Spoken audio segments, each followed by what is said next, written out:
HS 2015 সালের 4 নম্বরের কোশ্চেনটি তোমাদের মার্কস 3 জন্য আসতে পারে।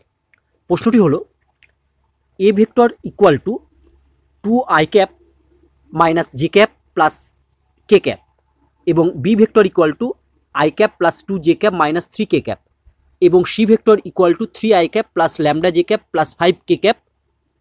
ভেক্টর তিনটি একতলীয় হলে ল্যামডা এর মান নির্ণয় করো। একতলীয় মানে হলো কোপ্লেনার, অর্থাৎ এখানে তিনটে ভেক্টর দেওয়া আছে, একটা এ ভেক্টর, একটা বি ভেক্টর আর একটা সি ভেক্টর। এটা বলেছে কোপ্লেনার বা একতলীয়। তাহলে আমাদের এখানে ল্যামডা এর মান নির্ণয় করতে হবে। এক্ষেত্রে আমরা প্রথমে একটি নোট বা ফর্মুলা পড়ে নেব, যে ফর্মুলাটি এই অঙ্কটির জন্য প্রয়োগ করা হবে। আমি এ ভেক্টর ইকুয়াল টু লিখছি a1i cap plus a2j cap plus a3k cap. B vector equal to ধরে নিচ্ছি আমি b1i cap plus b2j cap plus b3k cap. অতএব এ ডট বি এটা হচ্ছে ডট প্রোডাক্ট বা স্কেলার প্রোডাক্ট, এটা হচ্ছে একটি সংখ্যা, মানে এ ডট বি করলে যে উত্তরটি পাবো সেটি একটি সংখ্যা আসবে, অর্থাৎ কোনো ভেক্টর হবে না। তাহলে ইকুয়াল টু আমরা এটা শিখেছি, এটার ক্ষেত্রে আমরা পাবো হচ্ছে a1 b1 plus a2 into plus b2 গুণ করলে পাবো প্লাস a2 b2, তাহলে লিখবো আমরা পরে প্লাস a2 b2, আর এক্ষেত্রে আমরা পাবো হচ্ছে প্লাস a3 ইন্টু b3 গুণ করলে হচ্ছে প্লাস a3 ইন্টু b3।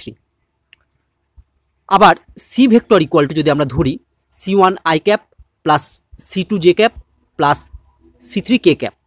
অতএব A dot B cross C এর মান কি হবে?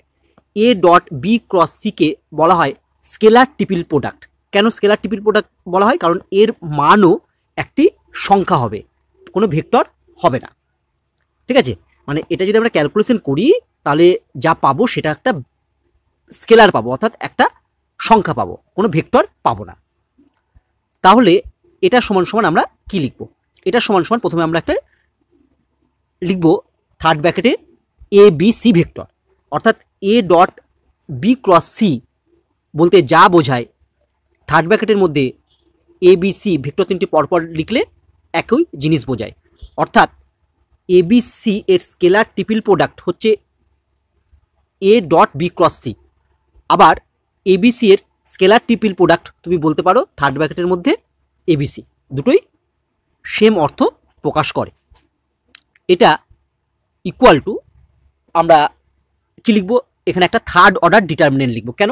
কারণ এখানে আই ক্যাপ জে ক্যাপ এবং কে ক্যাপ তিনটেই আছে, তাই একটি থার্ড অর্ডার ডিটারমিনেন্ট আমরা লিখব। এই ডিটারমিনেন্টের প্রথম রোতে বসবে কে, যেহেতু প্রথমে আমার এখানে এ আছে তাই প্রথম রোতে বসবে এ ভেক্টরটির আই ক্যাপ জে ক্যাপ এবং কে ক্যাপ এর সহগ। তাহলে প্রথম রোতে আমি বসাবো a1 a2 a3। দ্বিতীয় রোতে কি বসবে? দেখো এ ভেক্টরের পরে আছে বি ভেক্টর, তাহলে দ্বিতীয় রোতে বসবে আমার বি ভেক্টরের আই ক্যাপ জে ক্যাপ এবং কে ক্যাপ এর সহগ, অর্থাৎ এক্ষেত্রে দ্বিতীয় রোতে আমরা বসাবো b1 b2 b3।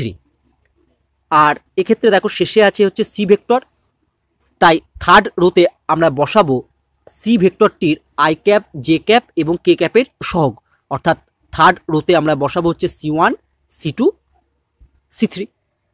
তাহলে তোমরা স্কেলার ট্রিপল প্রোডাক্ট কীভাবে নির্ণয় করতে হয় সেটি শিখলে। চলো এবার আমরা এই প্রশ্নের উত্তর করে ফেলি। তার আগে আরেকটি জিনিস জেনে নিই না, A vector comma B vector comma C vector যদি কোপ্লেনার হয়, কোপ্লেনার মানে একতলীয়, তাহলে কি হবে? তাহলে এদের স্কেলার ট্রিপল যে প্রোডাক্ট, অর্থাৎ A vector B vector C vector third ব্র্যাকেটের মধ্যে এর মানটি হবে হচ্ছে 0। তাহলে এ বি সি এই তিনটে ভেক্টর যদি একতলীয় বা সমতলীয় বা কোপ্লেনার হয় তাহলে এদের স্কেলার ট্রিপল প্রোডাক্টের মান হবে 0। চলো এবারের অ্যান্সার করি। অ্যান্সার, যেহেতু এ বি সি এই ভেক্টর তিনটি হচ্ছে একতলীয় বা কোপ্লেনার, তাই এদের স্কেলার ট্রিপল প্রোডাক্ট এর মান কি হবে? এর মান হবে 0।